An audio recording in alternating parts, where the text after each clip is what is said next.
स्वागत है आप सबका मेरे चैनल बैक बेंचर्स मेंटर्स पे और मैं हूं आपका मेंटर आशुतोष झा।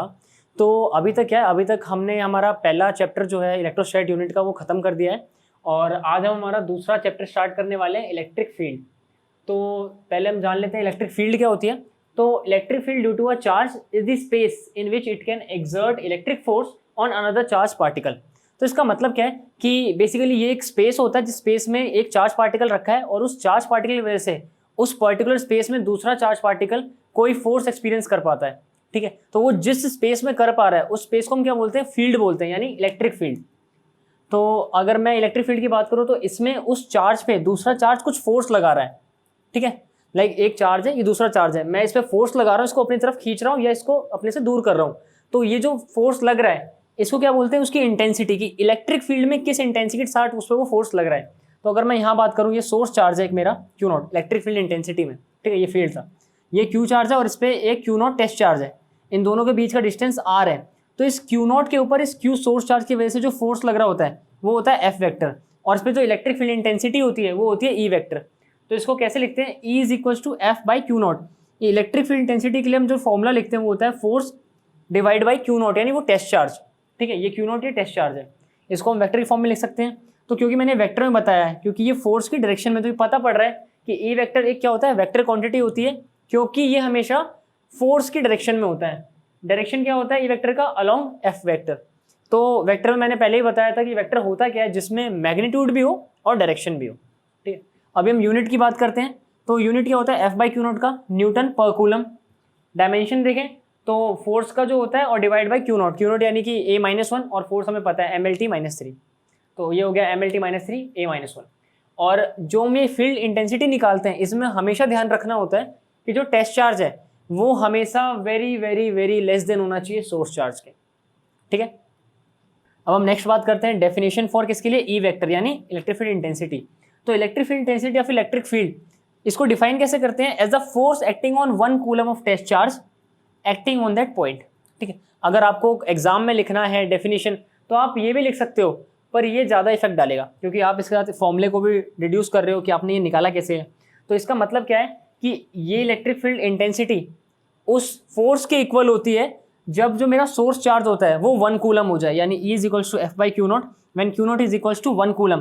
तो ये वन हो जाएगा और ई इक्वल्स टू एफ हो जाएगा, तो इलेक्ट्रिक फील्ड भी आ गई, इंटेंसिटी भी आ गई।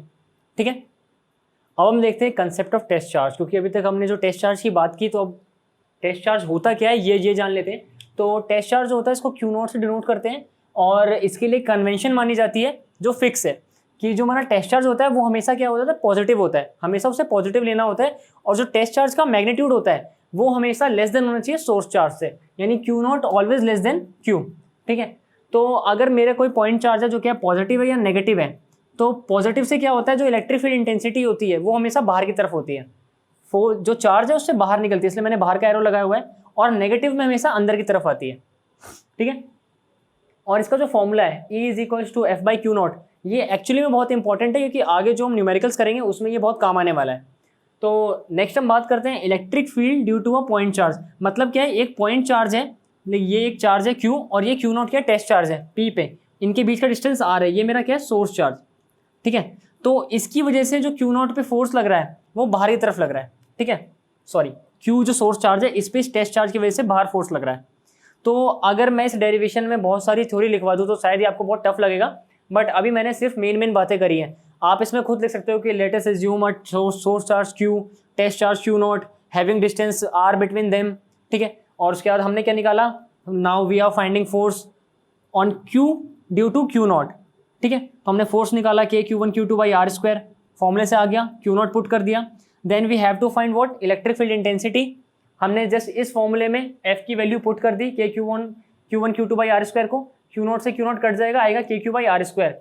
इंपॉर्टेंट क्या है जानना, इलेक्ट्रिक फील्ड इंटेंसिटी जब भी किसी पॉइंट चार्ज पे लग रहा होता है तो ये होता है KQ बाई आर स्क्वायर। इसलिए मैंने इंपॉर्टेंट लिखा कि ये इंपॉर्टेंट है, आगे जो फॉर्मूले होंगे और जो डेरिवेशंस होगी उन पे ये बहुत काम आएगा। तो E is equal to KQ by R square और K की वैल्यू को 1/4 पाई एप्सिलॉन भी लिख सकते हैं। तो अब हम कुछ स्पेशल पॉइंट्स देख लेते हैं। ठीक है, तो इसमें पॉइंट नंबर 1 क्या है, इलेक्ट्रिक फील्ड जो होता है, जो हमने अभी तक जो पढ़ा और जो डेंसिटी इंटेंसिटी जो निकाली, वो डिपेंड नहीं करती किस पे, वैल्यू ऑफ टेस्ट चार्ज पे।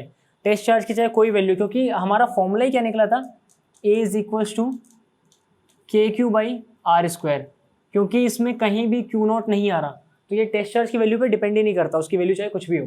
सेकंड, वो डिपेंड किस पे करता है, E = KQ/R²। पहला तो वो Q पे डिपेंड करता है, R² पे डिपेंड करता है, और डिपेंड करता है किस पे, K = 1/4πε0। ये जो ε0 है, एप्सिलॉन ये क्या होता है, परमिटिविटी ऑफ मीडियम, कि उसको चार्ज को किस मीडियम में रखा गया है, ये उस चीज़ पे डिपेंड करता है। ठीक है, तो अगर मैं Q की बात करूँ तो ये Q से डायरेक्टली प्रोपोर्शनल होता है, और इसका ग्राफ जो बनता है वो बनेगा कुछ ऐसे, इलेक्ट्रिक फील्ड डेंसिटी और उसके बीच के डिस्टेंस में।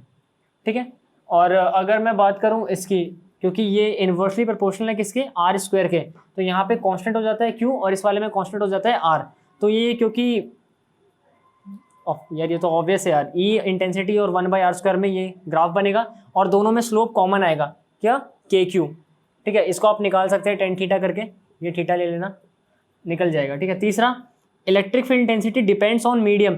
जैसा मैंने बोला, Q देख लिया हमने, R देख लिया, दोनों के ग्राफ देख लिए, अब ये परमिटिविटी ऑफ मीडियम पे डिपेंड करता है, यानी एप्सिलॉन पे।